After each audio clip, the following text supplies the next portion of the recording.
rero turashimana ko tuganira amajambo turiko turaganira muri iyi minsi. Byukuri iri jambo aya majambo y'Imana, iri jambo ry'Imana, izi nyigisho turiko turiga ndazimaranye n'igihe kinini mwana shima. Ngira ngo haciye igihe tuvuye hariya twahora dusengera aha 20 dibaza hariya kwiteka. Izo nyigisho ndazifise kugira ngo tuzige. Rero ndashimira Imana ko idushoboje kugira ngo ziga. Uko biri kose hari impamvu ziga mu gihe nk'iki.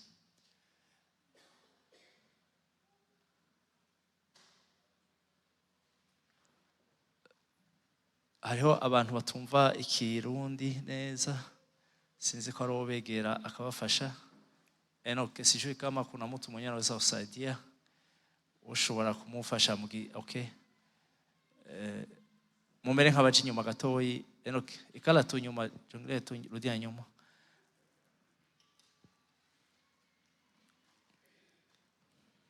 Hari undi yoba tumva ikirundi neza? Nibaza ko Masudi aramaze kubimenyera. Abandi nabo nibaza ko twese tucumva. Rero twongere amashi Imana ko igiduhereza n'abatandukanye, ko abari abakongomani, abari abarundi, abari abanyarwanda, abari abatandukanye hirya no hino, twahujwe n'amaraso Yesu Kristo tukaba turi umwe. Yesu ashishikare kutugirira neza twese hamwe. Rero izi nyigisho nibaza ko hari impamvu turiko twaziga muri iyi minsi, kuko uko biri kose kuziheba ntaco vyo kungura ishengero. Kuziga vyoba vyiza kuko twarazihawe. Ni ijambo ry'Imana twahawe, ryahumetswe. Peut-être ushobora kumva ko utarubimenyereye nkuko nanje ntari ndabimenyereye, kuko na buri munsi nguma niga. Nagenda bibutse abana b'Imana ngo ico tuzi n'agace, tuzi agace ariko tuzomenya gose. Aho igihishije kizohishurirwa tuzomenya gose. Aho na Kristo turindiriye, aho twiteze umwami wacu Yesu Kristo azoza, nukuri tuzomenya. Igihe tuzohingurwa tugasana, tugahinduka tugasana we, tukamusanganira, tuzomenya gose. Ubu tuza agace twese, tuvugishwa agace, byukuri nivyo dukora n'agace. Ariko nibaza ko hari igihe tuzomenya gose. Naco gituma ndabankuraja, nico gituma ndabatera intege, ndababwira ngo mushishikare musome ijambo ry'Imana. Musome ijambo ry'Imana mwitonze, muciye bugufi, mudahugumbwa. Mugisome murirondera nk'ubuzima bwanyu, ubuzima mwahawe na Yesu, bwa buzima busagutse yatuzaniye, ico twise ngo la vie éternelle, ubugingo budashira, ico twise uzima wa milele. Twitonde, dutuze bana b'Imana mu mitima yacu, taco tudahugumbwa. Ntidusome ijambo ry'Imana turiko turarondera kuja kwigisha abantu, canke turiko turaja kugira ingwara z'ibihari tuja guharira n'abantu. Oyaba namba. Ariko dusome ijambo ry'Imana, twige ijambo ry'Imana, kandi mpwemu yera arahari kugira ngo atwigishe.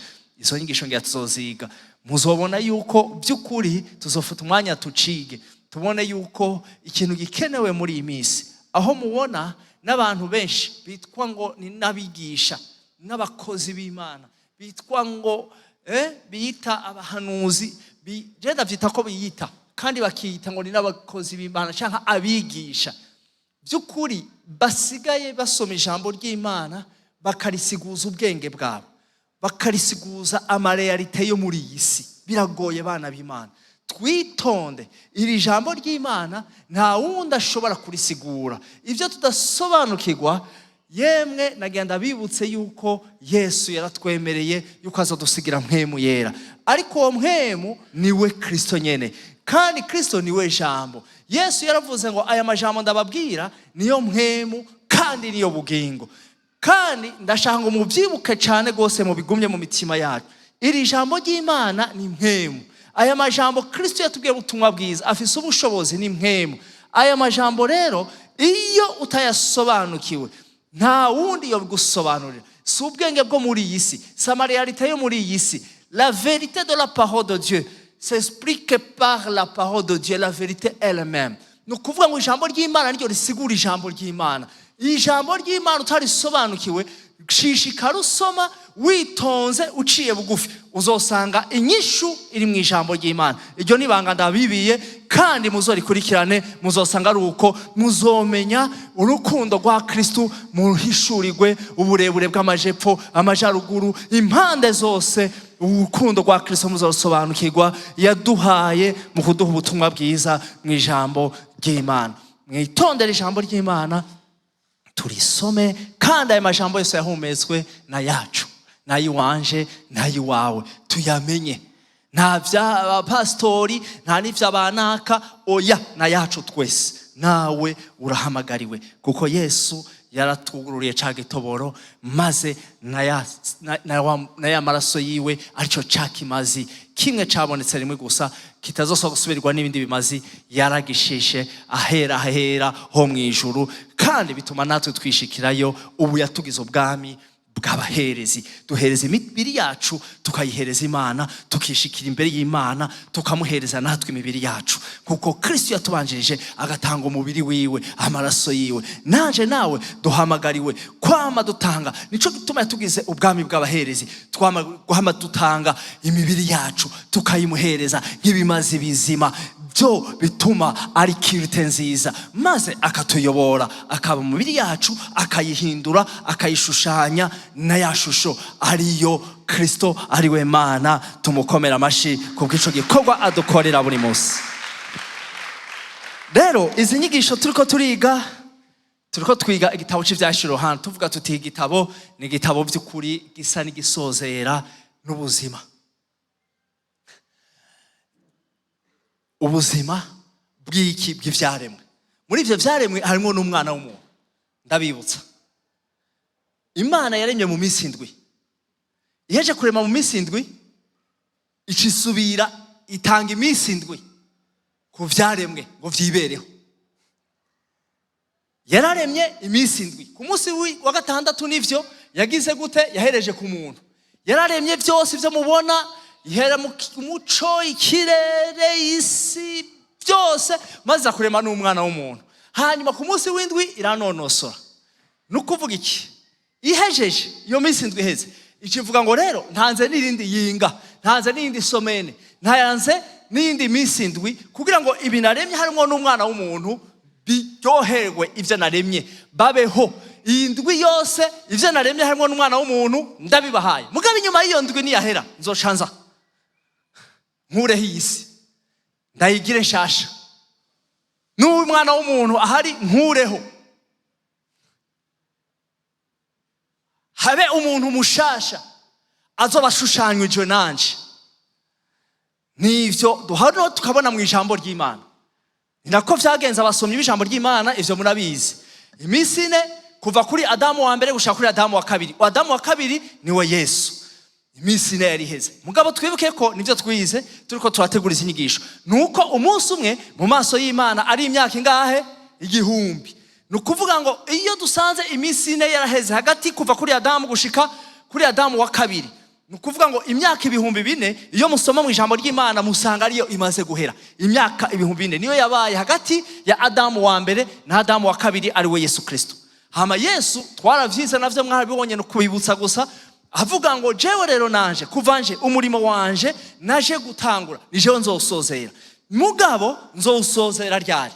Ndawutanguye mfise imyaka 30, ariko nzowusozera, haleluya, inyuma y'imyaka ingahe? Y'iminsi 2. Yavuze ngo ndabahaye iyi minsi 2, kuko twibuke ko Imana yari ifise misiyo yo kuza gucungura abanyisirayeli gusa. Yari ifise misiyo yo gucungura abanyisirayeli, kandi irabikora. Ibikoze yabikoze ku buntu. Abanyisirayeli bagira ubuntu rimwe, ariko natwe twagira ubuntu kabiri. Kubera iki? Kuko twebwe ntitwarimo mu yaraje gucungura. Maze amaze kubacungura, bamwe baremera, igikorwa cyo gucungura Imana yabakoreye, Kristo yabakoreye, abandi nabo barabihakana. Abo babihakanye bitera ishavu Imana, biravuga ngo oya, reka rero ko aba bamwe babihakanye bitume nugurura imiryango abanyamahanga nabo, abarundi n'abaki bose. Acabwira babandi rero bari bamaze kwemera ca gice c'abanyisirayeli ngo genda mubwire amahanga bose, mubabwire abanyamahanga nabo ubwo butumwa bwiza. Abaza kwizera nabo baraza kuronka uburenganzira bwo kwitwa abana b'Imana. Buba ari ubuntu bwa kabiri tugize gute, tugiriwe abanyamahanga. Haleluya. Nivyo Paulo avuga, mwe mwagiriwe ubuntu burenze ku bw'abariya. Ariko ntimwishime kuko namwe kurya yahurushuye bajya nyene, bajya bamwanse akabakura kuri kijya giti, namwe niko vyogenda. Yorushiriza ahubwo no kubakuraho. Mugumye ukwizera rero, mugume muri Kristo. Ivyo nivyo bizotuma namwe mugumana ubwo buntu mwagiriwe bwitwa abana b'Imana. Haleluya. Nukuvuga ngo rero ico gihe twebwe amaze kuza agacungura Kristo, aje gucungura abanyisirayeli nivyo, ariko uwo murimo rero ubawugururiwe bande n'abanyamahanga, kuko abanyisirayeli bari bavyanse. Igice kimwe c'abanyisirayeli bari bavyanse. Abaje kutubwira ubutumwa cari igice c'abanyisirayeli bavyemeye. Bica bituma natwe rero tugira gute, twinjira. Acaravuga ngo rero umunyamahanga wa nyuma niyinjira, umunyamahanga wa nyuma niyinjira umunyamahanga wa nyuma, umunsi yinjiye mu ishengero niwo munsi igikorwa canje kizoba giheze. Kandi iyo minsi ibiri izoba iheze. Iyo minsi ibiri nayo uko rero tuzi ko umunsi ari minsi igihumbi mu maso y'Imana. Murumva ministere ya Kristo, igikorwa ca Kristo cugira ngo abantu bahabwe uburyo bwo kwizera ni minsi ngahe? Ibiri. Nukuvuga ngo igana n'imyaka 2000. Iyo myaka rero nibaza ko iri kirasozera, kuko Yesu yatangwa afite imyaka 30. Muce mushaka ko iminsi ibiri, umunsi umwe ari imyaka 1000, ari umwaka 1000, nako ari minsi imyaka 1000 nivyo. Muce mufata iyo minsi ibiri, yavuze ngo iyo minsi niyo mpevye jeyo kugira ngo mpaye abanyamahanga kugira ngo binjire nabo. Mufata iyo minsi mwishe kuri ya minsi 4, nukuvuga ko imyaka 4,000 niyo myaka 2,000, imyaka 600 bizoba biheze. Umunsi w'indwi rero uzobusigaye ni wa munsi ukuganzanya na Kristo w'imyaka 1000. Aho zoba tuje tuvuye mu ijuru, n'intambara Hamagedoni yaheze tuyihagaritse, maze duheze tugire gute, tuganzanye na Kristo abazoba bavuye mu ijuru. Muvuge muti amina. Iyo ni yinga rya kabiri rero rizoba rigize gute, riheze. Yinga rya kabiri riheze rero, iyi si zoca ica mu muriro, icimishisha isi nshasha, ijuru rikwigweho habisi nshasha. Imana iciva mu ijuru rero iciza yibere ku isi ya Yerusalemu nsha, ari wo wamugwa wo mu ijuru, ari wo Yesu ahabaye, data ahabaye uno munsi, arico twita ngo ni ijuru rya gatatu, paradiso izociza, ngo Imana ntizosubira kuvana n'abana b'abantu. Naco nagituma nababwiye rero tugomba no kuvyiga uno munsi, turavyinjiramo gatoyi mubibone, nuko nta muntu azoganzanya na Kristo muri uwo munsi wa nyuma, muri iyo myaka 1000 ku ngoma ya Mesiya atavuye mu ijuru. Nivyo tuza kubona umunsi tabicisha ko, ariko namwe mushishikare musoma, nitwobiheza turaza kugerageza no gutanga amaverse amwe. Nta muntu, kuko hari abantu hari inyigisho zimwe uza wumva uvuga ngo hari ibintu birengeye ijuru. Ivyo bintu birengeye ijuru ni iki? Nukuri hatabaye ijuru, nukuri nta kindi witeze Gehenomu. Reka ndabivuge, nukuri utiteze ijuru nta kindi witeze ni Gehenomu. Mukurikirane neza uno munsi, nibaza ko mwebwe mwahawe ubuntu, mwagira ubuntu bwo kwigira inyigisho, nibaza ko muzokuramwo ibintu bizotuma mwitegura neza. Umugeni wa Kristo azotuma yitegura, nibaza ko ari jewe nawe. Nivyo rero twariko turiga muri iki gitabo kirezima ubuzima bw'iyo minsi ndwi rero, imyaka 7,000 yose tubisanga muri iki gitabo cy'ivyahishuriwe Yohana. Nukuvuga iki rero? Nukuvuga ngo twabonye ico gitabo arico Imana yonyene yacivugiye. Yesu ayibwira Yohana ikigabure, igice ca mbere wandike ibiriho, igice ca kabiri gushika igice ca gatatu muri ico gitabo cy'ivyahishuriwe Yohana wandike igice ca mbere wandike ivyo wabonye, ce que tu as vu. Igice ca kabiri ca gatatu wandike iki? Wandike ibiriho. Hanyuma igice ca kane gushika ku ca 22 wandike ibizoba inyuma y'ivyo. Rero nibaza ko ivyo twarabibonye naco gituma uno munsi igice ca mbere n'ica kabiri dusa n'ababihejeje. Igice ca mbere twarabibonye, tubona batubwiramo Yesu nk'umuherezi mukuru, nta wundi muherezi uno munsi ahari. Haleluya. Tubonamwo yuko Yesu ariwe yabaye ikimazi kizima, nta bindi bimazi. Igice ca kabiri catwigisha ahanini iki? Kitwigisha yuko hariho ubuzima ishengero ryahawe, abizeye Kristo ubuzima bahawe. Kubera Imana yari ikeneye ko tumenya ubwo buzima. Ibiriho ubuzima bw'ishengero iminsi rizobaho. Ubwo buzima bw'ishengero dukeneye kumenya jewe nawe kubera iki? Kuko hariho umugwanizi, kuko Imana ni umurimyi mwiza, ni umubivyi mwiza. Yaraje abiba imbuto, ariko mwijoro haza umugwanizi nawe abibamwo ugwafu. Rero bisobanura iki? Bisobanura ngo izi nyigisho igice ca kabiri, chapitre ya kabiri n'iya gatatu, nukuvuga ngo igice ca kabiri c'ivyahishwe Yohana twacize kitwigisha ubuzima bw'ishengero. Jewe nawe tubumenye, kuko iyo umaze kumenya ubuzima bw'ishengero, iyo umaze gusobanukirwa ubuzima by'ukuri Imana yahaye ishengero, ni naho ushobora gusobanukirwa ugahishurirwa iki? Ibitari byo, ibitari ubuzima, bya bindi umugwanizi yaje akaca yinjiza mu ishengero. Iyo wamenye ukuri, iyo wamenye ubuzima nyabwo Imana yaduhaye, ugahindukira gutya ukabona bya bindi byinyegeje mu ishengero, uno munsi benshi twita ngo n'ubuzima, kandi ari iki? Ari imbuto y'umugwanizi yabivye. Rero wewe kubera uzi ukuri ucuvuga uti mfise umuco, ucumurika ku vy'umwijima, ukacumanya uti ibi rero nubwo vyinjiye mu ishengero sivyo, ni binyoma, ni ibintu bituma umugeni wa Kristo adashobora kugira gute? Kwitegura. Kandi ibi rero mwebwe muri abahigwe ko muri ko murabimenya. Nivyo vyariko biratwigisha. Kubera iki ndabivuga gutya? Kubera hari kibazo gikomeye. Iyo Yesu twumvise ariko aravuga ngo ni benshi bariko baraca mu nzira yagutse itwara mu mahonero, biratangaje. Ngo ariko ni bake bariko baraca muri iryo rembo rifunganye ritwara hehe? Mu bugingo budashira. Ayo majambo aratangaje. Kubera iki? Mwishengero hari abantu benshi, mwishengero turi benshi, mugabo Yesu wenyene yavyivugiye ngo ni bake bariko baraca mu irembo rifunganye. Bake. Kubera iki tutari benshi? Abandi ngo benshi nabo bariko baca mu irembo ryagutse ritwara mu mahonero. Nukubera iki? Nuvuga ngo abo benshi bari mwishengero mugabo bariko baca mu mahonero. Kubera iki? Kubera iki? Bakiriye ibitari byo. Bakiriye ibitari byo. Bakiriye vya bindi umugwanizi yabivye abishiramo, baravyakira, bituma badahinduka, batitegura, badasana wiki, badashushanywa na ya shusho, ishusho y'Imana itaboneka ari we Kristo. Batuma by'ukuri batagenda nk'abana b'Imana, batuma Bwana Yesu asifiwe, batama ivyamwa nk'ivyamwe yera, batuma bataba abera by'ukuri. Abera bakanda bibutse hari itandukaniro ryo kugororoka no kwera. Tugororoka kubera twizeye ugororotse mafu. Bwana Yesu asifiwe. Naho kwizera ubunyene ukaca uva muri uyu mubiri womera nka cagisuma, ariko Imana ikongeye imisi yo kubaho. Haleluya. Ubwiza kuyobogwa nande? Namwemu. Nukuvuga ngo iyo bogwa namwemu yera ukora ivyo mwemu yera yifuza, ugenda wama ivya mwemu yera. Yesu yaravuze ngo abanje muzabamenyera kuvyo. Iyo rero ugenda wama ivyera, ivyamwa vya mwemu yera, nivyo mu maso y'Imana bikaragaza kuri uwera, biguha kuba uwera.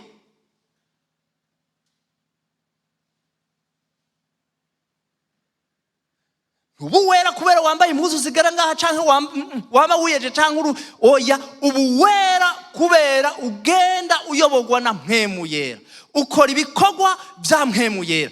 Ivyo ukora ni mwemu yera bikorera muri we, ni vyamwa vya mwemu. Ivyo nivyo biguha la sanctifica, kwera mu maso y'Imana. Ivyo vyari entre parenthèse. Rero turi muri iki cigwa kitwigisha iki? Abo twariko turajana muvuge muti amina. Oya wapi? Abo twariko turajana muvuge muti amina. Oya. Abo twariko turajana muvuge muti amina. Nabo turi kumwe uno munsi muvuge muti amina. Abera muri ngaha muvuge muti amina. Ngo ivyo mwemu yifuza ngo nivyo kameremere ku mubiri kanka. ngo kandi ivyo kameremerewe kumubiri nako gakunda ngo mpwemu yera arabyanka, ngo ivyo ni ibintu bibiri bitazopfa bihuye.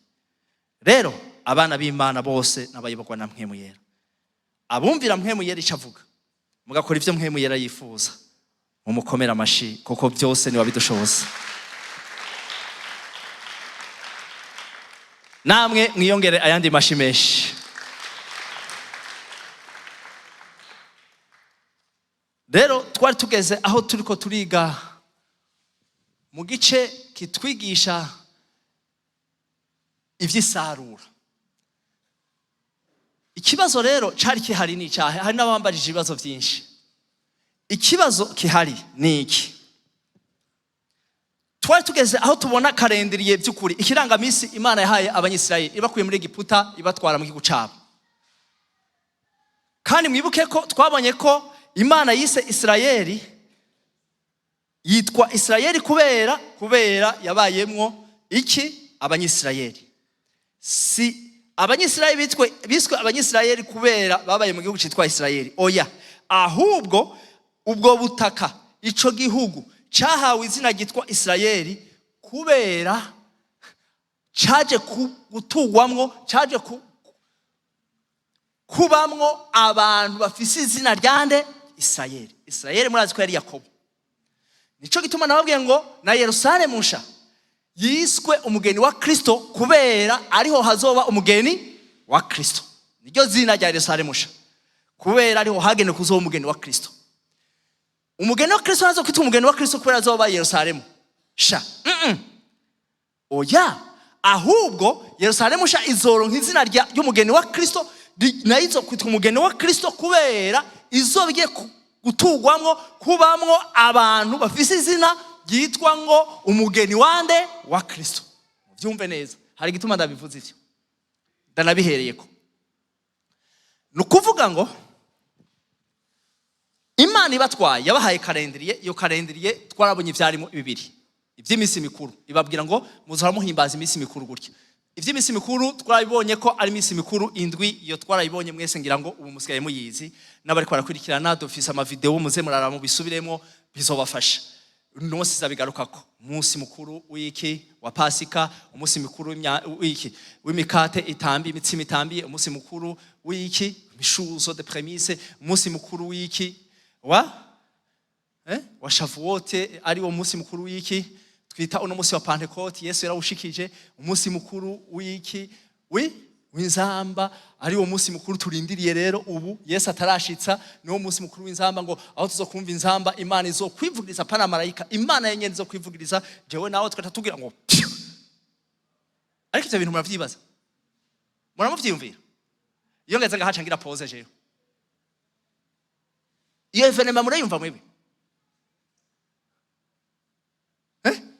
Uwo munsi mukuru murawoze? Paulo ariko arabwira Tito, yamubwiye ngo la bienheureuse, la bienheureuse evenema, Bwana Yesu asifiwe, la bienheureuse journée. Uwo munsi yawise ngo n'umunsi w'umunezero. Imana yenyene mugabo ntizobivuze giza gutyo, kuko iyo nzamba niyo tuzi ngaha mwisi.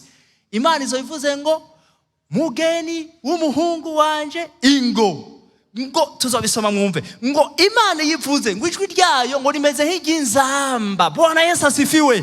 Kuzavuga ngo nimuze bantu mwameshuje imvune zanyu, amaraso y'umwagazi wanje, amaraso yanje, mwebwe nimuze. Imana ikabivuga ngo ingo izoba ari nk'inzamba ivuze bum bum bum.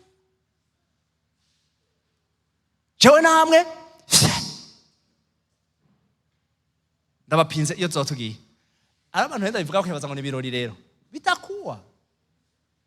Iyo ngeze ahantu ngira pause, canfite onda kurinde kuri pause.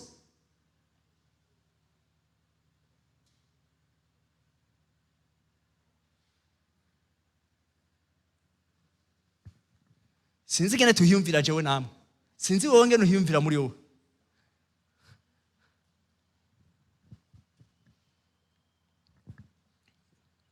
Tubandanya. Nukuvuga ngo Imana rero iyo minsi mikuru ibahaye basi iyo yindi itatu ibiri ikurikira inyuma jewe ntacimbwiye kuko tuzogaruka arujya munsi mukuru w'iki w'amatante ari umunsi mukuru w'ama expiation ari umunsi mukuru w'itaberenakuro byose ivyo bizoza inyuma mugabo uturindiriye jewe nawe ukomeye kandi ugiye kuba vuba. Bwana Yesu asifiwe, Bwana Yesu asifiwe. No munsi w'inzamba ya data wo mwijuru ndabifurije mwese mwicaye ngaho kuzokumva iyo nzamba, ntagire umuntu azosigara, mwese muzogende mu izina rya Yesu Kristo. Nukuvuga ngo ivyo bitihwe. Rero twagiye tubona yuko iyo misi mikuru ihura n'iki muri iyo kalendari, kandi Imana yashizemo iki, yashizemo imisi ingene bazohora bagira gute bimbura. Mugabo icibabwira ikintu kimwe, shaka ko tubanza gusoma kugira ngo mucumve. Kugira ubuje shaka ko tugenda buhoro buhoro, nta kundi tuzotuma turaba ngene tubigira, dufate umwanya muremure ariko mu vyumve ibi bintu. Abarewi 23:10 dusubiremo. Imana muri iyo kalendari ibabwira ngo mwebwe muzohora mwimbura gutya. Ubwa mbere muzohora kugira ngo mugire n'umunsi mukuru, kugira ngo mugire n'umunsi mukuru wo kwibuka muva muri inde, muri Egiputa. Imana ibakura muri Egiputa ibazana. Imana yavuze ngo muzohora mwibuka uwo munsi nabakuye muri Egiputa ndabakura mu buja. Uwo munsi muzohimbaza nk'umunsi wa Pasika. Mugabo mbere ko muhimbaza muzoba mwagize gute, mwimbuye, muzoba mwimbuye. Dusanga Imana muri kalendari mu kirangamisi yabahaye naho bazokwimbura inshuro zingahe, 3 nyene. Ku munsi mukuru wa Pasika, ku munsi mukuru wa Shavuot ariwo Pantekoti y'uno munsi, no ku munsi mukuru w'iki w'itaberenakuro. Bwana Yesu asifiwe. Mu Kirundi nawe yawitanga umunsi mukuru w'amahema. Uwo munsi mukuru ni umunsi mukuru bakora nabo nyene bimbura ivyamwa vyinshi. Ku munsi mukuru wa Pasika bimbura iki, bimbura ico twise ngo iki, ico twise orge mu Kirundi sinzi namba ripitisha hama ku munsi mukuru wa Pantekoti Shavuot yariki wari munsi naho bimbura barugira umunsi mukuru bibuka ko bahawe iki, bibuka ko bahawe amategeko ku munsi ku musozi Sinayi, ngo aho naho baba bimbuye ivyo bita ingano. Nukuvuga ngo rero iyo minsi mikuru bijanye no kwimbura, Imana yabahaye itegeko rero mugabo mu gihe cyo kwimbura. Imbere ko mwimbura muzohora mukora ibi bintu, dusomere mwumvirize. Imbere ko mwimbura izo ayamo yimbura 3, mwimbura orge, mwimbura ingano, mwimbura ivyamwa. Kuri iyo minsi mikuru 3 ico gihe cyose muzokwimbura muzobanze mukore ibi bintu. Imana ibahereza iri tegeko mwumvirize. Niryo rero shaka duhagara kuno munsi muce mwumviriza amabanga akomeye rero. Aha niho bitangurira. Ivyo bamwe mwari kumurambira ngo ntimwatahuye naha bitangurira mu vyumve. Canda abantu rero ndafata imigwi y'abantu ngaha tugira ngo dushobore kuvyumva neza. Ko numvise bamwe bambaza ibibazo, ndashaka dutange n'ama illustration kugira ngo dushobore kubitahura neza. Ubu rero ku bantu Abarewi 23:10. Ego papa. Abisirayeli uti nimwashika mu gihugu nzobaha mukimbura ivyimburo vyaho, muze mwame mushira umuherezi umukama wo kuvyimburwa vyanyu vy'umushuzo, nawe awuzungurize imbere yanje kugira ngo ubabere ishikanwa ryemerwa. Okay. Muraza kwasoma neza mu Gifaransa no mu zindi ndimi, abumva Icongereza, abumva Igiswahili, abumva uko muvyumva mu bisome neza. No kuvuga iki? Ababwiye ngo haba mwimbura ziya nshuro 3 zose. Mwimbura orge, mwimbura blé, mwimbura les fruits, ivyamwa. Ndababwira haba mu gihe ca Pasika mweje kwimbura, haba mu gihe ca Pantekoti mweje kwimbura, haba mu gihe c'itaberenakuro mweje kwimbura. Iyo misi mikuru bwa muyikore mbere ko mwimbura mwaso yose, reka ndavuge mu Gifaransa no vyoro. Mwaso yose muzokora. Ukwimbura kose muzokora. Muzobanze mugira iki? Nibi ariko ababwira ngaha. Muzobanze mukureho ico twita imishuzo. Bafite ishuzo hariya. Ngo intangamarara nabonye mu zindi Bible zo mu Kirundi bahita ngo intangamarara.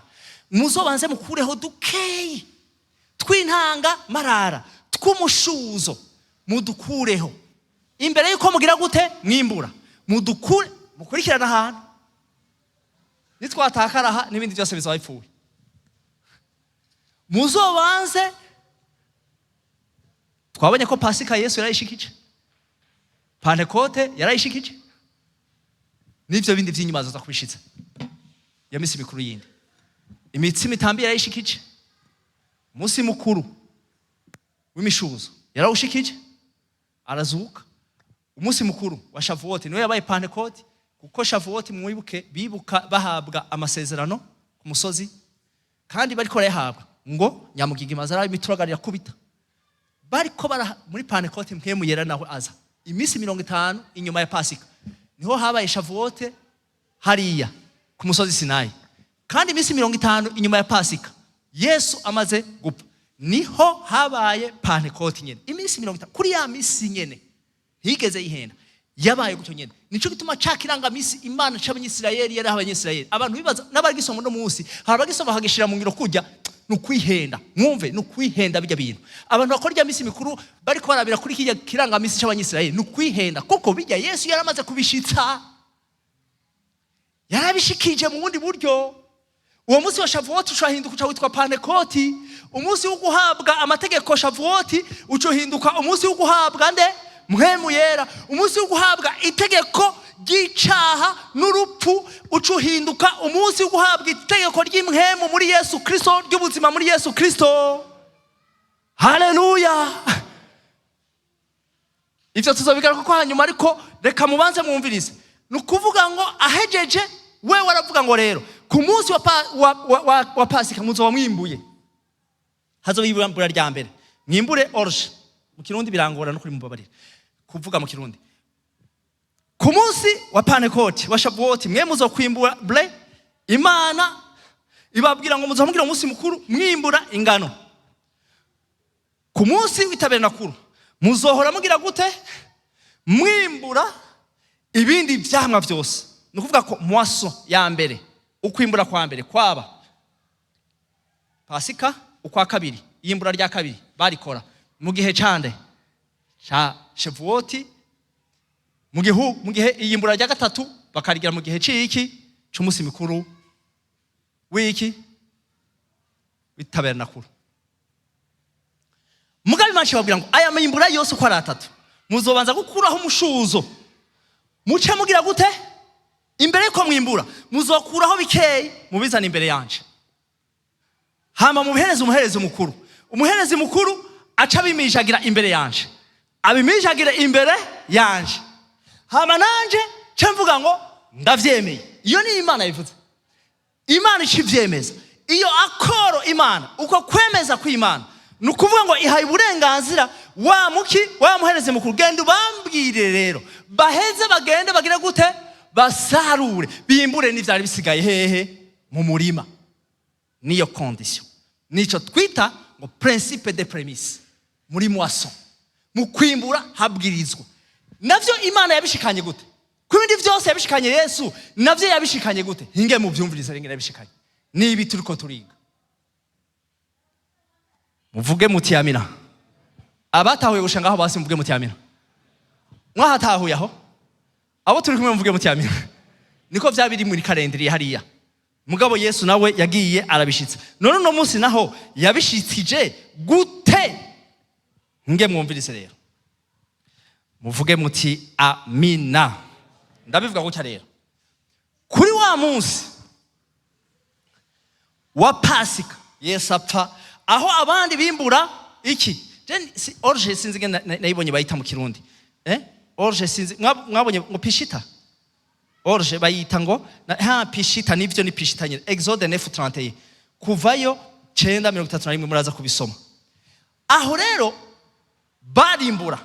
Mugabo umushuzo wo bimbuye. Yesu nawe yabishikanye gute mu gihe ca Pasika?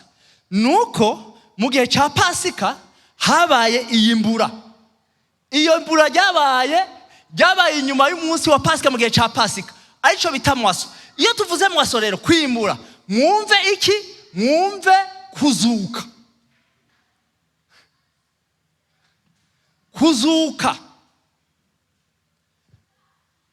Abasoma ijambo ry'Imana musomeza Matayo n'ibiki kugira ngo muze kugira muze kubahereza gusobanukirwa neza. Twebwe tugereranywa n'ingano. Yesu yaravuze gutya ngo jewe naragiye ubu, ngo aho yagiye ngo ariko aragira gute, ngo ariko arategura aho azokwimburira iki, ngo kandi yarubatse n'ibigega byo kwimburiramwo ingano ziwe. Ariko arabwira abantu ngo none bamubaza ngo none ngo twoshobora kurandura urugwiri nizi, ngo arababwira ngo nimureke bikurane, ni jewe ndabizi, ni jewe nzobitandukanya, ngo aho ndi ngo ndiko ndakubura imbuga nubatse ko iki ibigega ngo nzokwimburiramwo iki ingano. Uwo ni jewe nawe, muvuge muti amina.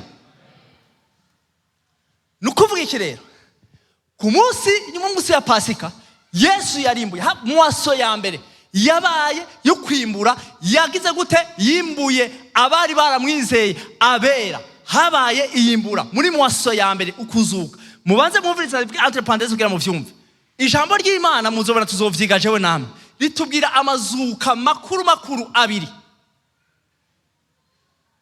Hari zuka ryagize gute, ryabera, basi reka izuka ry'abagororotsi, hazuka bapfuye murabizi, izuka ry'abagororotsi.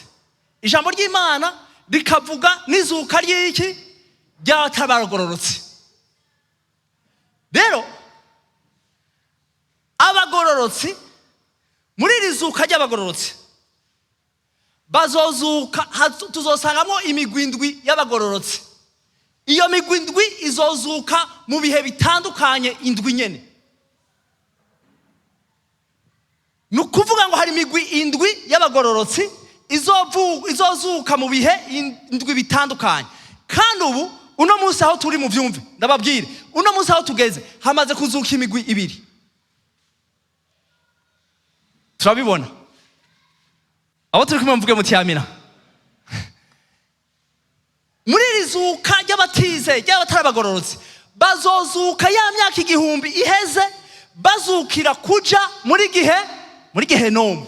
Abo nitwo turanabavuga ko nta nabo tuzi, kuko na data ntabazi, nimba atabazi nawe ntabuzi, nanje ntabonzi. Ariko ico no kwifuriza ntuzobemwo, muvuge muti amina, ntuzobemwo. Kuko ngo harimo nabizeye ngo bazoba babivuyemo bakabitera akagere, ngo abo nibapfa bazozuka muri wa mugwi wabande wabazozuka rimwe gusa, abazozuka. Bwana Yesu asifiwe. Abatizeye abatarabagororotsi bazukira kuca muri gihe. Kandi murazi aho bazobavuye ahantu bita muri séjour de mort. Murazi mwumvire itandukaniro kandi mu vyumve navyo birakenewe. Uno munsi umuntu wese apfa, navyo tuzobikora ko hanyuma. Umuntu wese apfa yizeye aruhukira muri Kristo, aho bita mu iparadiso. Muvuge muti amina. Araruhutse. Murinde bararuhutse. Mugabo abapfa batizeye bose uno munsi nta numwe aruhutse, ngo bariko barababazwa. Bwana Yesu asifiwe. Ahantu bita muri séjour de mort. Mwibuke wa mugani wande Yesu yatanze y'umutunzi. Bwana Yesu asifiwe. N'umworo akaza gufungura, akaza gutora, akamusaba. Bwana Yesu asifiwe. Hageze ko bapfa, umworo apfa, umutunzi nawe arapfa. Umworo apfuye ngo agenda mu gikiriza kwande kwa Aburahamu. Imana ishimwe ko Yesu yavuze ngo amaze gupfa yaragiye abakurayo mu kiza ca Aburahamu. Bwana Yesu asifiwe. Abazaniwe uno munsi ngo baruhukiye muri we, baruhukiye muri Kristo. Muvuge muti amina. Ariko abapfuye batizeye bose kijya gihe, mukurikire neza, ngo nabwi ngo muze gusoma harya ahantu mwumvirize Matayo igice ca kangahe, ngo barya abantu bariko nabwi burya mworo yabwiye nako ngo ujya mutunzi ngo ari ahantu ngo ariko aragira gute, ariko arasha. Ni muri séjour de mort, ntiharagira kuja muri gehenomu. Umunsi umwe naho tuzokuya gehenomu naye muyumve. Rega hajya abantu tubabwira ijuru, twabwira ngene hameze bakabinegirisha, bakibaza ngo ni ibintu bisanzwe. Reka tuzovuge gehenomu naho kugira bamenye basi abansi ijuru ico barindiriye. Navyo bibaho mu ijambo ry'Imana kandi bizobaho. Je namwe ibintu byose tuzovyiga abantu babimenye. Bwana Yesu asifiwe. Abantu murazi ikintu bakunda kugira, bakunda kuvuga ibintu. Ndazi yuko umunsi ivyo baye bo abantu bafise muri bo akantu kugira ico ivyitwazo. Data sinabimenye, Mana sinabimenye, iyo nza kubimenye. Yemwe bantu muri ngaha, Bwana Yesu asifiwe. Tuzotuma tureka kuza ngaha mugabo sino tuzobimenya vyose. Imana rero yanka ko tuzogira ivyitwazo iriki yabitwigisha byose. Kandi mwumvirize rero, Bwana Yesu asifiwe. Imana irankoresha irakoresha abandi. Mugabo namwe soma ijambo ry'Imana mu bimenye ko ni vyanyu. Aha tuvuga gace, tuvugishwa gace. Mwemwe yari hari pour tout le monde ashaka kwigisha nko anyigisha. Yigisha uwo ari we wese akakwigisha n'ibirenze. Ivyo tuvuga ngaha tuvugishwa agace. Akakubwira vyinshi birenze nawe ukaza ukapartaja tukamenya. Bwana Yesu asifiwe. Ego bikadufasha gukomera no kwitegura. Abo turi kumwe mvuge muti amina. Subira muvuge muti amina. Nukuvuga rero abo bantu ngo bari ko ngo arasha ngo abwira ngo ndagusavye mumbwirire nde umworona ngwagire gute ngo kubera ngo ndagize gute ko ndatokombera. Mwumvirize umuntu batanga gutokombera ubu bariko baramererwa nabi abantu bari muri séjour de mort. Bazova ngaha muri séjour de mort rero baca bazukira kuja hehe muri gihe. Reka rero nzobabwiye gihe no murayengere Biblia ivuga ijambo ry'Imana ivuga muzokumvirize nukuri uri gipfu ni utokwitegura. Hari abantu bibaza ngo gihe no ngo abantu bazoje baca bahera. Oya c'est l'amour éternel. Kujya twe tuzobaho ibi bidashira nawe uzozuka udashobora gupfa. Bwana Yesu asifiwe. Mugabo uri mu mubabaro ibihe bidashi. Reka tuzobivuge mwumvirize. Nukuvuga ngo rero ubu Bwana Yesu asifiwe. Iva uri kuna twenga ahoda baguhe mission baguhe mikro ahubwo twenge cyane. Bwana Yesu asifiwe. Ivanovic ari kana twengaho. Niwe twengera kubera fisa yamenyosha hari umunsi utazoyafise. Warahindutse usa na Kristo hari. Cyangwa uraryohewe uti Imana ishimwe kubera jewe nizeye ndirasire ko nzoja mu ijuru. Abari yasire ko bazoja mu ijuru muvuge muti amina. Sawa. Nukuvuga ngo rero Imana irimbuye. Yimbuye umunsi wa mbere rero, mwaso ya mbere. Mwumvirize? Haleluya. Ni mwaso yabaye ukwimbura kwa mbere, ukuzuka kwa mbere kwabaye mu gihe cyande cinyuma ya Pasika mu gihe Yesu yagira gute yazuka. Izuka rya kabiri. Kandi iryo imbura rero ndasavye abantu baze nka babiri, abantu babiri. Abantu batatu. Ubu abantu batatu uyundi umwe muzamukoze. Ngira nta karorogira muze kuvyumva neza. Uyu ni Yesu kwere yaje ubwa mbere. Bwana Yesu asifiwe. Ingo nawe ingo. Nivyo tuca dusoma. Pastor muze muradufasha Matayo 27 umurongo wa 52. Mudufashe mudusome Matayo nibinyere ngira mvuge. Iri niryo zuka rya mbere. Ubu rero ni zuka rya mbere iri. Uwatamwe kuzuka ninde? Yesu. Ngo haca haza nabandi hazuka ngo abera bo mu isezerano rya ngo pana bose ngo benshi gusa. Harabasigaye. Hari muvuge muti amina. Mumbabarire aba nabera bo mu isezerano rya kera. Abo bose nabera bo mu isezerano rya kera. Wewe uvuye wari wicaye subirayo ntaco. Wari wicaye ngaho? Wari wicaye ngaho subirayo. Wewe wari wicaye ngaho? Sawa. Bwana Yesu asifiwe. Bwana Yesu asifiwe. Ingo. Kuya. Ingo nawe. Canke oya mwebwe ingo ntaco ngo wewe nawe ingo. Abana bera dusomera aho nyene dusomere twumve. Iki ni gice ca mbere ni mwaso ya mbere ni imbura rya mbere. Uwa mbere yazutse ninde? Yesu. Aciye akurikirwa n'abaki ngo nabera benshi bo mu isezerano rya kera. Ni benshi mugabo aba bose nabera bo mu isezerano rya kera mugabo bose ntibazutse. Nzobereka dusome ryari nabo bazogira gute bazozuka muri rya myaka 7 y'imibabaro. Ishengero ryamaze kuduga. Aba muduge hajya. Yesu we duga hajya. Bwana Yesu asifiwe. Namwe duga mu musangiye kuko mwagiye n'ubundi mwe mu paradiso muri kumwe nawe. Yes.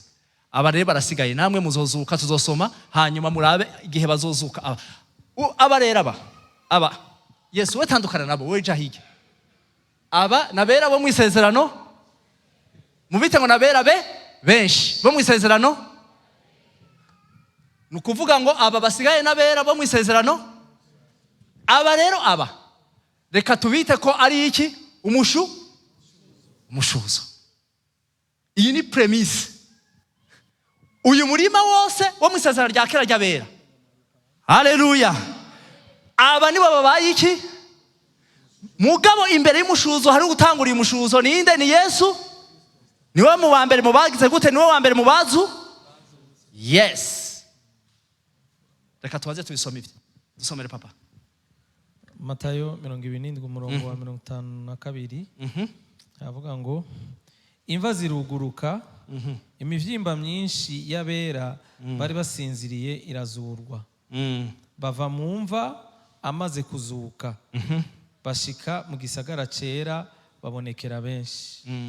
Bavuze ngo ni myinshi, muga ntibavuze ko ari yose yo mu isezerano rya kera y'abera. Myinshi. Bandanya. Ego bandanya papa. Umugabisha w'abasoda 100. W'abasoda 100. Subiramo umurongo waruhejeje twumve. Umurongo waruhejeje twumve. Imva ziruguruka. Usome 52 na 53. Imva ziruguruka. Imivyimba myinshi y'abera bari basinziriye irazurwa. Bava mu mva amaze kuzuka. Bashika mu gisagara cera babonekera benshi. Muvuge mutiyamira. Urumva aba muraza gusoma neza mu gifaransa ni kwavuga baje bakurikira ukuzuka kwande kwa Yesu. Ubu rero ya principe irabaye ariko arashitsa bya bindi byari muri ya kalendriye muri cakiranga misi c'abande c'abaye abanyisirayeli yuko mu kuimbura babwirizwa kubanza gutangura niki? Ubu rero imishuzo mwumvirize ubu bagiye bari imbere y'Imana. Bwana Yesu asifiwe. Ubu Imana izociha uburenganzira Kristo kugira ngo n'aba basigaye bose bazogire gute? Bazozuke. Nabo tuzobabona ryari bazoshika mu ijuru. Tuzobisoma. Abo turi kumwe muvuge muti amina. Ubu rero umugwi wa kabiri ni iki? Ni orge ubu umugwi wa kabiri ingo umugwi wa kabiri umugwi wa kabiri rero murabuze wariho nabera bo mu isezerano rishasha. Barya nabera bo mu isezerano. Iyimbura rya kabiri mwibuke ko mu kirangamisi harimo amayimbura angahe? 3. Amayimbura 3. Ubu ni iyimbura rya kabiri. Iyimbura rya kabiri rya bande ni ingano rero. Ingano ni bande? Nabera bo mu isezerano rishasha. Ubu rero aba nabo baragize gute? Nimuduge duga ubu mwebwe. Ni mu gihe rero yanze hambivuze ngo bum bum bum ngo abari bapfuye bagize gute? Bizeye nibo bazobanza kugira gute? Haleluya. Ngo hanyuma natwe bazakiriho cyo duhinduka dufatanye nabo cyo dusanganira nde? Yesu. Uyu ni Yesu yigumira hayo. Uyu twese turamusanganira. Aba rero Imana ishimwe. Aba nabera bo mu isezerano rishasha. Uyu niyo twise umugeni wande. Haleluya. Wo mu isezerano. Uyu nawe nyene muzobona yuko Imana imwita umugeni wa Kristo wo mu isezerano. Ego muzobibona. Aba nabo basigaye rero. Bwana Yesu asifiwe. Aba nabo tuzobona nabera bo mu isezerano. Ego aba ni babakobwa 5 b'ibijuju basigaye. Mugabo nabo hari abatazokwemera. Tuzobona nabo nyene hariho abazogira gute? Bwana Yesu asifiwe. Muvuge muti amina. Nabo nyene hariho abazozuka bagaca baza nabo nyene hehe mwijuru tuzobabona. Igice cya kabiri. Nukuvuga ngo uni wa mushuzo abera bo mu isezerano. Aba nabera bo mu isezerano. Aba nabera bo mu isezerano. Principe habiza kuba umushuzo. Imbere yuko namwe mwese musarurwa aba babwirizwa kubanza kubaho. Imbere yuko bajya bose bazosarurwa naba batanguye. Umugwi wa gatatu rero kuko yababwiye amayimbura 3. Umugwi wa gatatu eringo nawe ingo. Nzidani muzingo nzidigo. Aba nabo Bwana Yesu asifiwe. Haleluya. tuzobona yuko ari abo Imana yita ngo n'umugwi aba bose, ngo ni dernière génération, ngo n'urunganwe rwa nyuma rwo mu Bisirayeli, urunganwe rwa nyuma rwo mu Bisirayeli. Bariya abera mu isezerano rya kera, aba abera mu isezerano rishasha, aba urunganwe rwa nyuma rwo mu isezerano, nako urunganwe rwa nyuma rwo mu Bisirayeli, dernière génération Israel. Ubu rero mubera wo mu isezerano rya kera twamaze gukura mu mushuzo, mubera wo mu isezerano rishasha umushuzo nguyu, hasigaye umurima ukwimbura mu nyuma. Aba nabo nabera bo mu isezerano, nako bo mu rungano rwa nyuma rwa bande, kw'Abanyisirayeli. Mwumvirize rero, Bwana Yesu asifiwe. Mubanze muvyumve hama twaza gusoma. Mwabanje kumva gutyo kuko byo tugora no kumva mutumvise ibi. Aba rero Imana ishimwe, Bwana Yesu asifiwe. Aba tuzobona yuko, mwumve, tuzobona yuko aribo ijambo ry'Imana ryita ibinyabugingo bine. Aba nabo Imana, ijambo ry'Imana ribita abakuru 24. Aba nabo ijambo ry'Imana ribita 144 by'abanyisi. Nukuvuga ngo umushuzo uraharuwe. Umushuzo, Bwana Yesu asifiwe. Hamaze tubona yuko aba bazose bazobasigaye, baba abera mu isezerano rya kera, baba abera mu isezerano rishasha, baba abera, Bwana Yesu asifiwe, bo muri generation ya nyuma y'Abanyisirayeli. Tuzobona yuko ijambo ry'Imana bita ngo ni foule innombrable, abantu benshi, ngo abera benshi, ngo les rachetés, ngo benshi, ngo badaharurika. Muzovyumva. Nukuvuga iki tuko turashaka ngaha rero? Mubandanye mukurikira, muzamukoze, muvuge muti amina. Imbere ko dutangura gusoma ndabahana amaverse, tuza gusubiramo ibintu ababwiye nyene. Nukuvuga iki? Bwana Yesu asifiwe. Ico bita umugeni wa Kristo niki? Tuzobona ijambo ry'Imana ryita umugeni wa Kristo. Naba, mwumvirize. Naba.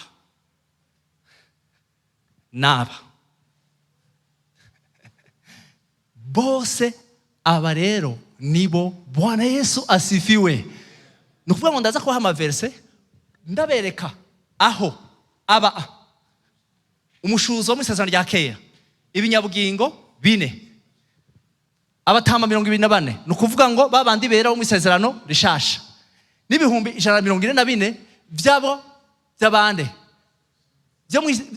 by'iki by'urungano rw'inyuma rw'Abanyisirayeli. Bose Bwana Yesu asifiwe. Haleluya. Mukurikire muzaba mugize neza. Bose mubona ko ijambo ry'Imana ribita ngo niwe azoba ari umugeni wande wa Kristo. Mwumvirize, the true group. Kandi ngo baraharuye. Barya basigaye bera, n'ababera, n'abarya bera, bose nubwo ari foule innombrable, ijambo ry'Imana rero rica ribita ngo kandi ce sont les invités. Ngo namwe rero murahiriwe muzomutumiwe mu bukwe bw'uyu mwagazi n'uyu mugeni. Umugeni ariho n'umukwe ariho, muvuge muti amina. Hazoza rero n'aba invité mu bukwe. Imana ishimwe. Bwana Yesu asifiwe. Bwana Yesu asifiwe. Nico gituma tugomba gutandukanya iki? Tugomba no gutandukanya, haleluya, umugeni, Bwana Yesu asifiwe, l'épouse. Tutandukanye umugeni wa Kristo n'iki? N'ishengero. Ndashaka ikintu kabisa tugihagarara ko muzamukoze, kuko biracari mu ruvange mu mitwe y'abantu. Umugeni, mwebwe mugende hariya, mwebwe abo ngaha mugume ngaha, abo hajya mugume hajya. Umugeni, Bwana Yesu asifiwe, atandukanye n'iki? N'ishengero. Kuko umugeni yavuye mu ishengero.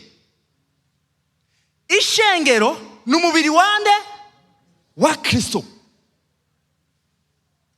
Niko kakarore nabahaye. Papa dusomere mu Baroma igice cya 5 twumve. Mu Baroma igice ni cya 5 umurongo wa 14 havuga gute? Dusomeraho hanyuma duse n'abasozera. Nibaza ko ngaho gushikaho tumaze kuhasobanukirwa la suite izokoroha cyane. Muvuge muti amina. Jewe icyo nshaka kugira ngo nihagera ko dusoma abaza bari kwasoma ijambo ry'Imana musobanukirwe ibyo muri ko marasoma ntibizobacange. Mwumvise ngo hariho abera ngo rehashete bari mu ijuru, ngo hariho nabera bari hehe? Bari mu isi. Mu gihe cy'imyaka 7 tuzosanga hari abera bazaba bakiri mu isi, rehashete bari mu isi, ngo n'abacunguwe bari hehe? Bari mu ijuru. Abacunguwe bakiri mu isi n'abacunguwe bakiri mu ijuru.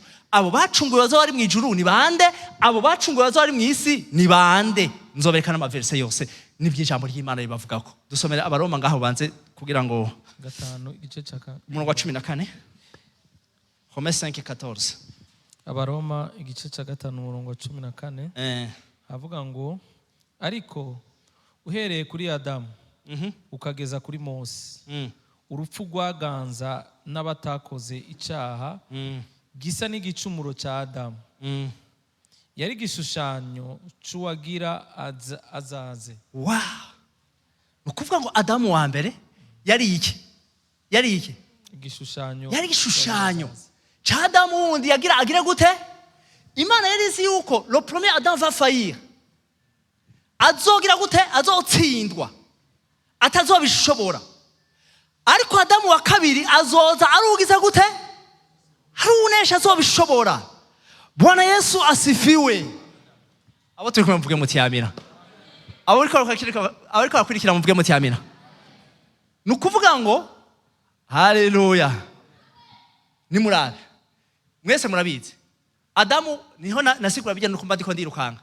Adamu wa mbere umugore wiwe epuze wiwe yavuye he? Umugore wiwe yavuye he? Imana yamusirije imukura hehe? Muru? Nivyo canke sivyo? Bwana Yesu asifiwe. Nukuvuga ko Adamu wa kabiri nawe nyene umusoda w'Abaroma aje agafata icuma kamucumita. Cari kimenyetso yuko ajya amaraso asesetse. Akurikirwa n'iki? Ni n'umugeni nkuko Adamu wa mbere. Mwumvise ko Adamu wa mbere cyari kishushanyo. Nukuvuga ngo vyabaye kuri Adamu wa mbere vyabwirizwa no kuba kuri Adamu wa kabiri. Nukuvuga ngo nimba yavuye mu mubiri wiwe, haleluya, Eva yavuye ngaha, epuze yavuye ngaha, nukuvuga ngo n'umugeni nawe wa Adamu wa kabiri abwirizwa kumvuva hehe? Mu rubavu kandi mu mubiri ego. Nukuvuga ngo uyu Bwana Yesu asifiwe, uyu mugeni mwebwe muri mubiri wa Kristo. Muvuge muti amina. Umubiri wa Kristo no twita iki? Ishengero. Muri iri shengero rero havuyemo iki? Nukuvuga ngo umugeni atandukanye n'umubiri wande? Eglise. Murabitahura abantu, muravyumva cyane mu vyumva. Ivyo byose byateguzwe kuva kera, byateguwe kuva kera. Muvuge muti amina. Uyu mugeni yavuye mu mubiri wa Kristo aryo shengero. Nico gituma tuvuga tuti hariho difference. None ngenda babaza ikibazo. Imana ishimwe. Aho. Reka ndabaza ikibazo namwe. Muri baza ko ishengero ryose rya Kristo rizoja mu ijuru. Abantu baza tuyu umuntu ariko arigisha ibintu kubera iki? Hinge mwumvirize iyo ndiko ndaja. Muri baza ko ishengero ryose rya Kristo rizoja mu ijuru. Ishengero rya Kristo rizoja mu ijuru ryose. Ego canke we. Ndabibandanye canke ndabihagarika. Abo biriko biranezera muvuge muti, abo biriko birafasha basi muvuge muti amina. Umubiri wa Kristo uzoja mu ijuru nako. Umubiri wa Kristo aryo shengero. Bizoja mu ijuru, bazoja mu ijuru bose. Abagize umubiri ego canke we, abemera gutya. Nimba ishengero ryose rizoja mu ijuru, nimba umubiri wose wa Kristo uzoja mu ijuru, nta kamaro ko aya majambo twoyumva. Papa dusomera ijambo. Yohana wa mbere igice cya 2. iri jambo nimba umuntu wese ari mu ishengero azoja mu ijuru, nimba mu ishengero rya Kristo ryose arizoja mu ijuru, haleluya. Murazi uzoja mu ijuru n'uyu gusa, wowe yamaze no gushikayo. Ubu niwe mugeni wande, umugeni, umugore wa Kristo yavuye mu mubiri wiwe, yavuye muri mwebwe, yavuye mu ishengero ryose. Hamwe ishengero ryose ryogenda, aya majambo ntakenewe. Yadusomera uzobukoze 1 Jean chapitre 2 verset 28. Yohana wa mbere igice cya 2 umurongo wa 28. Yego. Haravuga ngo nanone bana bato mugume muri we. Mugume muri we. Asante sana. Mumugire gute? Mugume muri we. Kugira ngo niyahishurwa tuze dushira ubwoba. Pasa. Uramaze kumva inyigisho zivuga ngo bavutse bwa kabiri, mwumva ngo Yesu yarapfiriye abantu bose. Ubu rero ngo bari muri we. Ngo mbwa yivutse bwa kabiri ngo uvuye muri Kristo, ngo ubu byawe na Kristo ngo uvuye muri Kristo. Guca wigenga. Uramaze kuzumviza inyigisho? Bantu mwe. Mwumvirize ijambo ariko yatubwira. Haleluya. Ngo mugire gute? Mugume muri we. Mugume muri we. Bandanya kahumviriza. Nanone bana bato mugume muri we. Kugira ngo niyahishurwa ibatse tuze dushira ubwoba. Ibaze vrema. Ntiduteterwe imbere yiwe ahazozira. Vrema. Ituzote umviriza. Bwana Yesu asifiwe. Wari tuzosanga uraza gusaba mu Gifaransa bakoresha uduterme turyoshe tumeze neza turi complexe. Nukuri twiza cyane. Uduterme bakoresha mu Gifaransa. Haleluya. Bica bituma wumva neza. Batubwira ngo ni mugume muri aya majambo yo kutwexhorta. Batubwira ngo tugume muri we nimba twese twogenda. Haleluya. Bwana Yesu asifiwe. Nibikenewe. Ibi bariko tubwira ngo tugume muri we kugira ngo gihazoza. Haleluya. Azosanga hari abiteguye. Aya majambo Yesu n'ubwira ngo so prepare. Kubera iki batubwiye ngo mugume muri we? Nukubera kuva muri we bishoboka. Havuga ngo iki papa mu Gifaransa? Gifaransa. Haravuga ngo reka turangiriza ngaha nyere. Turangiriza mwihangane iminota 5 gusa. 5 minutes. Oui, mes enfants. Demeurez unis au Christ. Afin que nous soyons pleins d'assurance quand il paraîtra et que nous n'ayons pas à rougir de honte devant lui le jour de sa venue. Oh là là, Bwana Yesu asifiwe. Mwumvirize.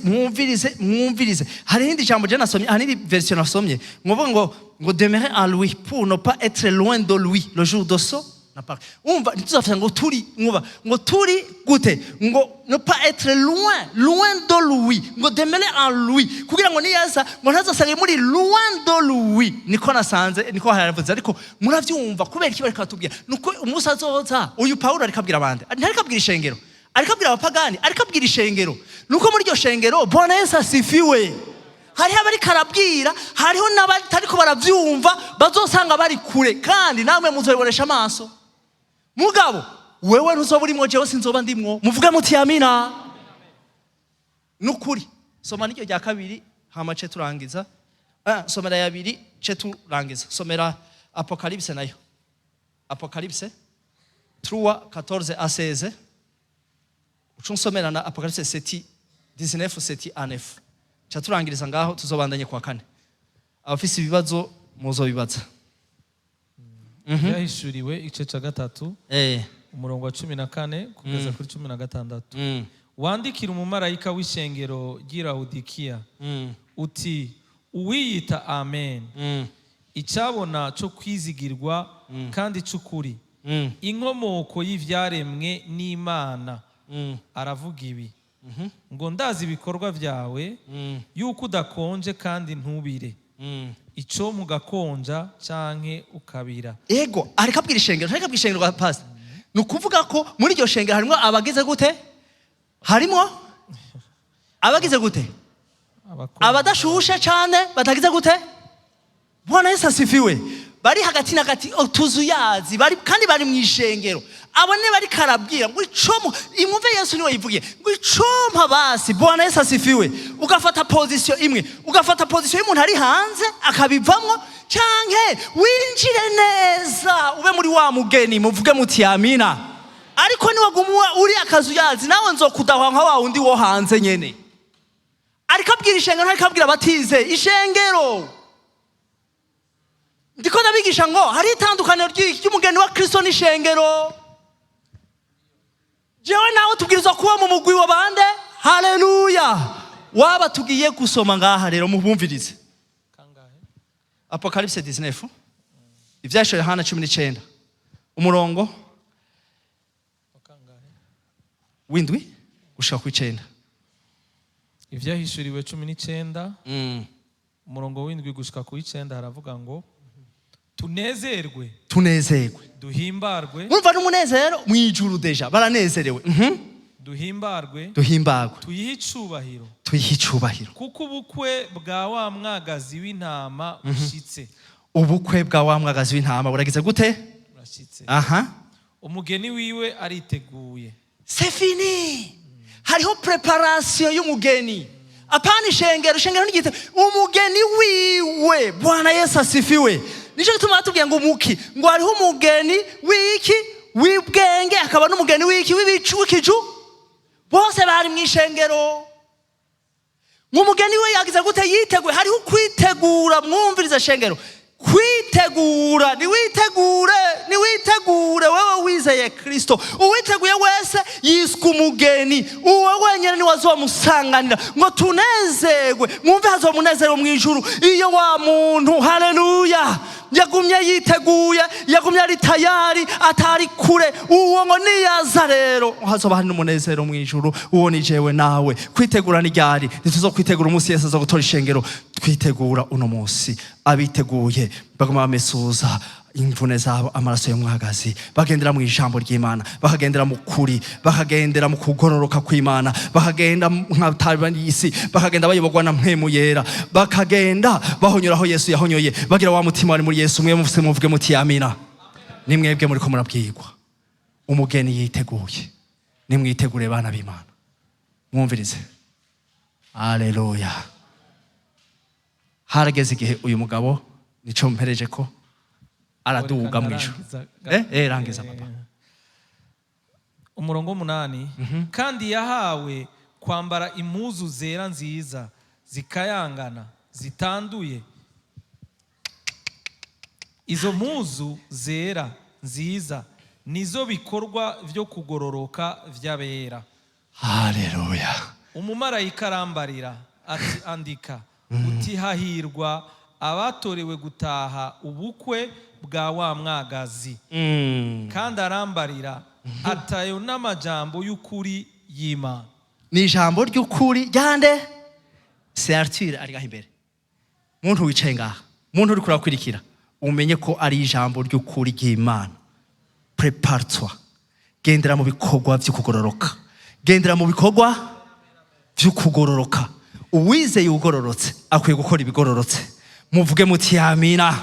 Uwizeye ugororotse akwiye gukora ibigororotse. Abababesha ngo nivyo Imana yaducunguye itaravye ibikorwa vyo kugororoka twakoze. Ivyo vyaraheze. Muvuge muti amina. Ariko imaze kuducungura tukizera natwe ivuga ngo uwizeye ugororotse. Nimba twizeye ugororotse, nimba twizeye Kristo, Imana duharura nk'umugororotse. Nimba twizeye uwo Kristo ari wagororotse, ngo natwe dukora ibikorwa bigororotse. Uno musi murahamagara gukora ibikorwa bigororotse kugira muzokwambare ya kanzu irabagirana. Ni jewe nawe mu bihamagariwe. Kandi ijambo ry'Imana yavuze ngo ni Imana ibivuze ishize ko sinyatire n'igikumu. Samajambo yanje, samajambo y'uwasomye, n'amajambo avuye mu ijuru. Ayo majambo ni mazima nuno munsi. Abwiwe wewe, abwiwe jewe. Kandi Imana iracariho. Nuno munsi bwiye wewe nyene abakiri iryo jambo. Muvuge muti amina mwese. Mukomera amashi umwami Yesu. Pastor turarangije. Mugabo mu kurangiza soma igice ca 4. Kuko igice ca 4 tuba dutanguye igice ca parti ya 3. Ibizoba. Hama muce mu bizahara jambo ngenda babwiye hamace tubandanye. Tuzatubandanya ibintu la fois prochaine. Nari nshatse gusubira mu byo twagize kugira ngo muvyumve basi uno munsi, hanyuma tuzoshishikare rero kwa 4 n'ikindi gice cyabiza gukurikira. Igice ca 4. Ego kwa 4 tuzosoma n'ama verse menshi ibyo twavuze byose mu vyumve mubone naho byanditse mwese muce mugenda mu vyisomere mwese. Kuva ku murongo wa mbere. Ego umurongo wa mbere. hanyuma y'ivyo ndavye mbona mwijuru urugi rwuguruye. Pastor nukuvuga ko igice ca kane ishengero ryamaze kugenda. Bariya baramaze kugenda n'ishengero ryamaze kugenda. Aba nibo bataragenda gusaba. Aha, hinge mwumvirize rero. Kandi ryajwi nabanje kumva rivugana nanje ari nk'iry'inzamba. Ibatse. Rirambwira. Riti duga uze hano. Duga uze hano. Mwumvise ijwi ry'Imana ngene rivuga.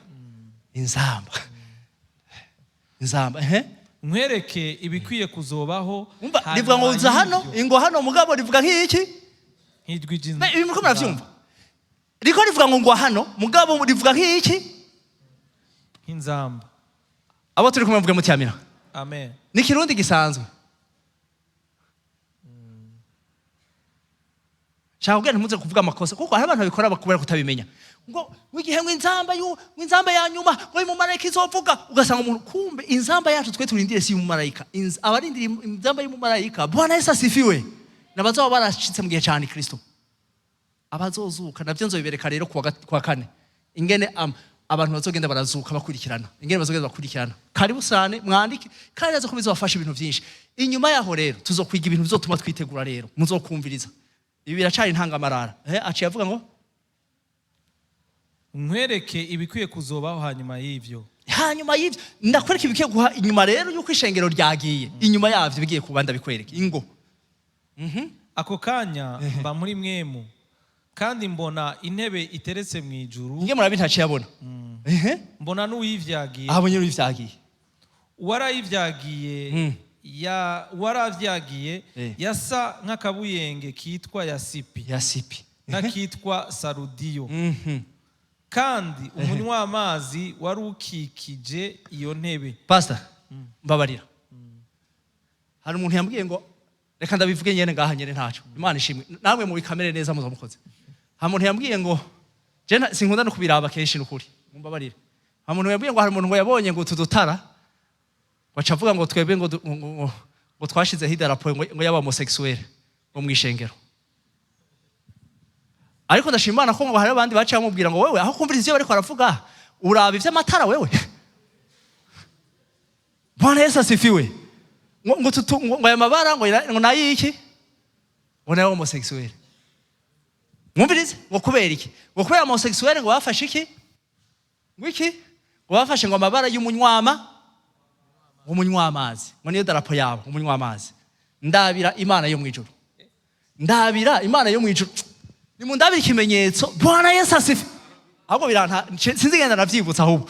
Bwana Yesu asifiwe. Ngo iki? Ngo yarigize gute? Umunywa amazi wari ukikije iyo ntebe. Yande? Y'Imana. None Imana n'umhomosexuel. Nukuvuga ko Imana ijyamana n'Imana nyene. That's hariko abantu b'Imana. Bwana Yesu asifiwe. Haleluya. Nzobigisha ngene Satani ni iki? Satani n'umuremyi. Satani n'umuremyi. Umuremyi ninde? Umuremyi ninde? Ijambo ry'Imana nasoma muri Kolosayi ngo byose byaremwe nawe. Ngo kandi byaremewe muri we. Ngo kandi byaremwe kuba ivyi n'umunywa amazi ni Yesu yawuremye. N'umunywa amazi ninde? Ariko Satani ashakora iki? Kubera iki n'umusambuzi? Sikuja munyima rivuga ngo n'umusuma sivyo? Gucamuzanya no kugira gute? Kwiba no kugira gute? Kwica no gusangangura. Satani n'umusuma aza kwiba ivyande ivy'Imana. None yavyivye Satani Bwana Yesu asifiwe. Bantu b'Imana muzomenye ivy'Imana ko ari ivy'Imana nyene. Hanyuma ibya Satani bivya Satani. Ivyo Satani yivye akabitwara. Haleluya. Ntimuce muri mwitirira. Umunywa amazi waremwe n'Imana. Nimurabe n'Imana ngukwikujwe n'umunywa amazi. Kubera kimuca muvyitirira ngo ibintu bitava mu ijuru biva mu isi y'umwijima ibintu vy'ikuzimu. Bwana Yesu asifiwe. Kubera iki mukaca muvyemera? Ndababwiye mwa abantu mwe hangarisho. Hangarisho. Imana izobabaza ibintu vyayo mwaretse bikagenda. Mukaca muvyitirira Satani kandi vyari vy'Imana. Abo turi kumvuge muti amina. Ico nashaka kuvuga ngani kimwe rero. Ngo yashitseyo acabona bande raba abo yabonye rero. iyo ntebe yari ikikijwe n'izindi ntebe 24. aha Kuri izo ntebe mbona abakuru 24 Aba. bazicayeko. aba bari bamaze gushika mu ijuru. Aba nabo ni bande? Ni jewe nawe abizeye abera mu isezerano rishasha. Bwana Yesu asifiwe. Aha twashitseyo abakuru 70. Rero umva kuko igice cya gatatu kivuga ubuzima bw'ishengero mu isi. Igice cya gatatu caheze, ishengero ryagiye. Rero Yohana nawe igice cya kane atanguye aragiye, yinjiye mu ijuru, aciye agira gute? Abasangayo. Preve ngiyi, muvuge muti amina. Rero Yohana azoze atubona. Yesu abagire neza, Yesu abakomeze. Nivyo nashaka, tuzobishishikara. Mwitegure, mukomere mu mwami Yesu. Mwakoze cyane kwifatikanya nanje. Abagize ico basobanukiwe mpemu yera, abafise ibibazo mu bitegure, tuzobiganira kuwa kane. Nzobaha umwanya mubaze imbere ko dushishikara. Reka duhaguruke twese turangize. Umwami Yesu abagire neza. Mukomere cyane mu mwami, mumukomere amashi menshi abo wumva. Pastor turangirize. Turagushima mwami Yesu Kristo data wa twese uri mu ijuru. Turagukengurukiye ku ijambo ryawe rizima rihambaye ry'akabura rugero, kuduhishuriye kandi mwami Yesu Kristo ukatwibutsa ko mwami Yesu Kristo dukwiye kuba mu muce w'abageni bawe. Ese icoma abantu bariko barakurikirana zino nyigisho, baba bari hafi n'abari kure, bakomeze kumesura ibishura byabo, bakomeze kumesura impuzu zabo. Kuri wa munsi mwami Yesu Kristo bazogaragare nk'abiteguye, babe mu mugabane w'abateguriwe ubukwe mwami Yesu Kristo. Tuzobutahe duheze tubane nawe ibihe bitazoshira. Turagushimiye naho uri kuracisha ijambo ryawe, ushishikare n'ubundi guhishura amabanga ahambaye, kuko mwami Yesu Kristo akenewe muri iki gihe, kugira ngo abitegura bashishikare kwitegura. Mwami mwiza, mana nzima, n'abahitamo kugabitanya bagabitanya, ariko bahitemo bumvise ijambo ryawe. Amahirwe mwami Yesu Kristo uhereza umuntu wese kumva ijambo ryawe, na cyane cyane kuri mwami Yesu Kristo baba kunda kuza, ntihagire uyapfisha ubusa mu izina rya Yesu. Mwemu yarashishikare kuduhishurira ibirengeye ivyo twumvise muri uno mwanya. Utuganirize kandi ushishikare utuganiriza, maze icubahiro cyose kibi cawe. Ugendane n'umuntu wese, uganirize umuntu wese, wihishurire umuntu wese, kugira ngo mwami Yesu Kristo amaso yacu y'imitima ahore yihweza ivyo tubikiwe, maze bireme ivyizigiro. Mwami Yesu Kristo biturinde amaganya, biturinde imyidodombo, biturinde mwami Yesu mitwarariko urenze w'ivy'ubu bugingo, ariko dusingire mwami Yesu ibiri imbere ariyo mwijuru iwacu turuko turaja. Imitima yacu abariho tuyerekeza, n'amaso yacu mwami Yesu Kristo, maze icubahiro cyose kibi cawe kugeza ibihe bitazoshira. Mu izina ry'umwami wacu Yesu Kristo dusenze twizeye, amen.